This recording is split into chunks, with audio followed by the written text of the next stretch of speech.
میں نہیں جانتی تھی کہ اتنی صبح کوئی شخص درخت کے نیچے بیٹھ کر کیا کرتا ہے، لیکن تمہیں احتیاط کرنی چاہیے۔ خود ہی اندازہ لگاؤ کہ کھڑکی سے وہ درخت کتنے فاصلے پر ہے۔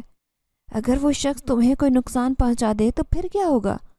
علینا نے مجھے سمجھاتے ہوئے کہا۔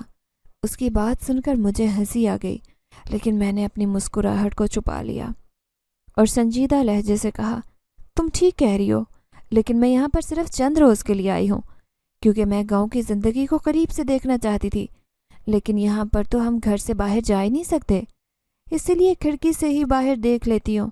اس پر بھی تمہیں اعتراض ہے؟ میں نے روٹھے ہوئے لہجے سے کہا۔ میری بات سن کر وہ مسکرانے لگی اور مسکراتے ہوئے کہا، یہ سب ہماری حفاظت کے لیے ہی کیا گیا ہے، کیونکہ جہاں پر انسان کے دوست ہوتے ہیں وہاں پر دشمن بھی ضرور ہوتے ہیں۔ ویسے بھی ابا جان اس بار الیکشن میں کھڑے ہو رہے ہیں، اس لیے نہ صرف گھر بلکہ گھر میں تمام رہنے والے لوگوں کی حفاظت کا بھی بہت خیال رکھا جاتا ہے۔ ناشتے سے فارغ ہو کر میں دوبارہ بستر پر لیٹ گئی تھی۔ نیند بھی آ رہی تھی، لیکن جب علینا نے مجھے بستر میں لیٹے ہوئے دیکھا تو حسب عادت غصے میں آ گئی، کیونکہ اسے یہ بالکل بھی پسند نہیں تھا کہ میں دیر تک سوتی رہوں۔ تمہاری خاطر میں نے امی اور ابا سے اجازت لی ہے، آج شام کو ہم دونوں گھر سے باہر جائیں گی۔ یہاں قریب ہی میری ایک بہت اچھی دوست رہتی ہے، اس کے گھر جانے کی اجازت مل گئی ہے، اور تمہیں سونے سے ہی فرصت نہیں مل رہی۔ تم نہیں جانتی کہ میں نے امی اور بابا سے کتنی مشکل سے اجازت لی ہے، علینا نے انتہائی پرجوش لہجے سے بتایا۔ یہ تو بہت خوشی کی بات ہے، میں تو سوچ رہی تھی کہ گاؤں کو دیکھنے کا موقع ہی نہیں ملے گا، ایسے ہی واپس چلی جاؤں گی۔ خوش ہوتے ہوئے میں نے کہا، اسی خوشی میں تم بستر سے باہر نکلو، شام تک ہم دونوں ایک ساتھ وقت گزاریں گی، چھت پر جائیں گی اور بہت ساری باتیں کریں گی۔ آج کے سارے دن کا پلان بناتے ہوئے علینا نے کہا۔ ہنستے ہوئے میں نے اقرار میں گردن ہلا دی۔ کچھ دیر ادھر ادھر کی باتیں کرنے کے بعد ہم دونوں چھت پر آ گئی۔ علینا نے میری طرف دیکھتے ہوئے کہا، تم میرا انتظار کرو، میں بیٹھنے کے لیے کوئی چیئرز اٹھا کر لاتی ہوں، اور دوبارہ سیڑھیاں اتر کر وہ نیچے چلی گئی۔ میں نے چھت پر ادھر ادھر دیکھا تو ایک طوطا بالکل چھت کے کونے میں بیٹھا دکھائی دیا۔ حیرت تو اس بات پر ہوئی کہ میں اس کے قریب گئی، لیکن وہ اپنی جگہ پر بیٹھا رہا، اڑنے کی کوشش نہیں کی۔ جب میں نے کچھ توجہ دی تو دیکھا کہ اس کے پاؤں میں ایک رسی لپٹی ہوئی ہے، یہاں تک کہ جب بھی اڑنے کی کوشش کرتا ہے تو وہ رسی اسے لوک لیتی۔ مجھے سمجھ آ گئی تھی کہ وہ کیوں نہیں اڑ رہا۔ پیار سے اسے اٹھا کر میں نے اس رسی سے اسے آزاد کر دیا۔ دیکھتے ہی دیکھتے وہ اڑ کر چلا گیا۔ علینا کرسیاں لے آئی تھی، لیکن چھت پر ٹھنڈی ہوا چل رہی تھی، اس لیے ہم دونوں زیادہ دیر تک چھت پر نہیں بیٹھ سکے اور سیڑھیاں اتر کر نیچے آ گئی۔ سردی کی وجہ سے ہاتھ پاؤں بالکل ٹھنڈے ہو گئے تھے۔ میں بستر میں لیٹ جاتی، لیکن علینا نے لیٹنے پر بھی پابندی لگا دی تھی۔ اسے بالکل بھی اچھا نہیں لگتا تھا کہ سارا دن انسان بستر میں ہی بیٹھا رہے۔ دن کا کھانا کھانے کے بعد ہم دونوں تیار ہو گئی۔ علینا کی بیسٹ فرینڈ اور کزن سندس کے گھر جانے کے لیے نکل پڑے۔ سندس کا گھر بھی قریب ہی تھا، زیادہ دور نہیں تھا، جس کا مجھے بہت افسوس ہوا۔ میں چاہتی تھی کہ میں اس پورے گاؤں کی سیر کروں۔ سندس کی امی اور بہنیں ہم سے بہت محبت سے ملی۔ سندس بہت اچھے اخلاق کی مالک تھی۔ بہت جلد میری اس سے بے تکلفی ہو گئی۔ لگ ہی نہیں رہا تھا کہ ہم دونوں پہلی بار مل رہی ہیں۔ گاؤں میں جس طرح بڑے بڑے گھر ہوتے ہیں، سندس کا گھر بھی بالکل ویسا ہی تھا۔ میں نے سندس سے کہا کہ میں اس کے گھر کی چھت پر جانا چاہتی ہوں تاکہ دور تک اس گاؤں اور پھیلے ہوئے خوبصورت نظاروں کو دیکھ سکوں، جس پر سندس ہنسنے لگی۔ ہم تینوں چھت پر آ گئی۔ چھت پر چاروں طرف لہلاتے کھیت، سرسبز کھیت اور پہاڑ بہت خوبصورت منظر پیش کر رہے تھے۔ میرا دل تو بہت خوش ہو رہا تھا۔ اچانک میں نے ایک آدمی دیکھا جسے دیکھ کر میں بہت حیران ہوئی۔ یہ وہی آدمی تھا جسے میں ہر روز صبح سویرے کھڑکی سے باہر درخت کے نیچے بیٹھا دیکھتی۔ اب بھی وہ ایک درخت کے نیچے بیٹھا ہوا تھا۔ میں نے تیزی سے سندس کو اپنے قریب بلایا، اس درخت کی طرف اشارہ کرتے ہوئے پوچھا، تم اس آدمی کو جانتی ہو جو درخت کے نیچے بیٹھا ہوا ہے؟ میری بات سن کر سندس اور علینا دونوں حیرت سے میری طرف دیکھنے لگی۔ سندس نے حیران ہو کر پوچھا، کون سے آدمی کی بات کر رہی ہو؟ ہمیں تو کوئی آدمی دکھائی نہیں دے رہا۔ میں نے درخت کے نیچے دیکھا تو میری آنکھیں پھٹی کی پھٹی رہ گئی، کیونکہ اب درخت کے نیچے تو کوئی بھی بیٹھا ہوا دکھائی نہیں دے رہا تھا۔ پلک جھپکتے ہی وہ آدمی نہ جانے کہاں غائب ہو گیا تھا۔ ابھی میں نے ایک آدمی کو اس درخت کے نیچے دیکھا تھا، شاید وہ یہاں سے چلا گیا ہو۔ ادھر ادھر دیکھتے ہوئے میں نے جواب دیا،